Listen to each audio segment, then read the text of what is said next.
myndin af Guðna var tekin fyrir Stundina. Ég fékk þetta verkefni að mynda alla forsetaframbjóðendur og birta í blaðinu.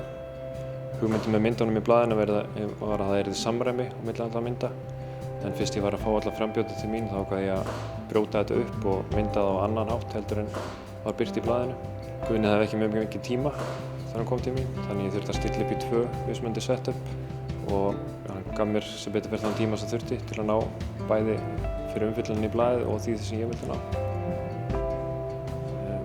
Fyrir mér þá held ég að sé meira að búa til góða mynd heldur en að taka góða mynd.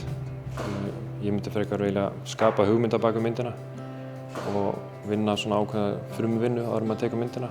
Ég held að það skilur betri niðurstöðu heldur en bara fara og taka myndina í einhverju flýti.